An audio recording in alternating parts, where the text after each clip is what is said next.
Assalamualaikum warahmatullahi wabarakatuh. Perkenalkan, nama saya Edward Saputra, NPM 1821020030. Saya mahasiswa aktif Raden Intan Lampung. Di sini kembali saya akan memenuhi mata kuliah Hukum Acara Perdata dan Peradilan Agama, Prodi Hukum Tata Negara semester 5 di pertemuan 11 dengan judul Gugatan dan Permohonan di Peradilan Agama, dengan dosen pengampu Herpin Yongki Pradika MHI. Langsung saja pengertiannya.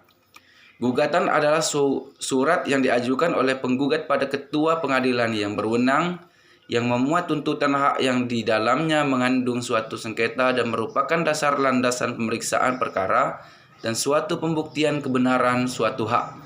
Sedangkan permohonan adalah suatu surat permohonan yang di dalamnya berisi tuntutan hak perdata oleh satu pihak yang berkepentingan terhadap suatu hal yang tidak mengandung sengketa. Dan perbedaan dari gugatan dan permohonan. Jika gugatan ada suatu perkara antara penggugat dan tergugat, maka permohonan hanya satu pihak yang berkepentingan dan tanpa sebuah perkara atau sengketa. Dalam gugatan, hakim berfungsi sebagai hakim yang mengadili dan memutuskan serta berproduk vonis atau putusan, sedangkan dalam permohonan hakim hanya menjalankan fungsi eksekutif, power atau administratif, dan produk basking atau penetapan. Untuk penetapan pada putusan gugatan mengikat kedua belah pihak atau berkekuatan eksekutorial, sedangkan penetapan pada permohonan hanya meningkatkan permohonan saja. Dalam gugatan terdapat istilah penggugat dan tergugat, sedangkan dalam permohonan ada istilah pemohon dan termohon. Penggugat bisa satu orang atau badan hukum atau lebih, hingga agar istilah penggugat 1, 2, 3 dan seterusnya. Tergugat pun bisa 1, 2, 3 dan seterusnya. Gabungan penggugat atau tergugat disebut kumulasi subjektif. Sedangkan dalam permohonan hanya satu pihak karena bukan suatu kasus perkara. 1. Pembuatan surat gugatan. Gugatan harus diajukan secara tertulis oleh penggugat atau kuasanya. Bagi yang buta huruf dapat mengajukan secara lisan. Surat gugatan harus memuat diantaranya: 1. Identitas para pihak atau nama lengkap, gelar alias, julukan, bin atau binti, umur, agama, pekerjaan, tempat tinggal, dan statusnya sebagai penggugat atau tergugat. 2. Posita atau positon atau fakta-fakta atau hubungan hukum yang terjadi antara dua belah pihak. Dan 3.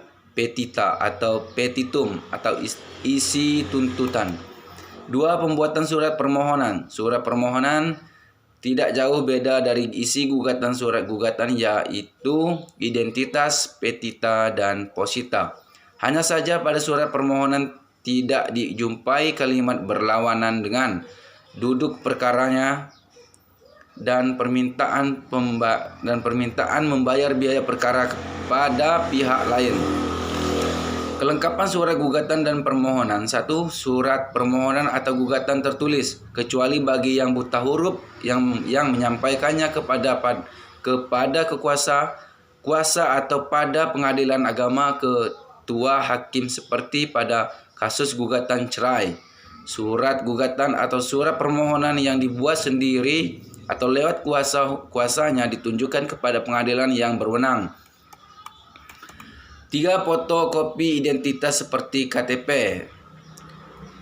3. Posto biaya perkara.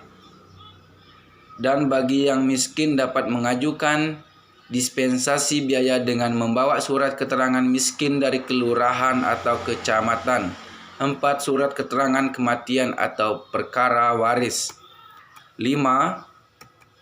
Surat izin dari komandan bagi TNI atau Polri. Surat izin atas bagi PNS untuk perkara poligami.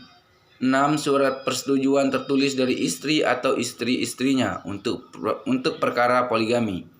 7. Surat keterangan penghasilan untuk perkara poligami. 8. Salinan atau fotokopi akta nikah untuk perkara gugatan cerai, permohonan cerai, gugatan nafkah istri, dan lain-lain.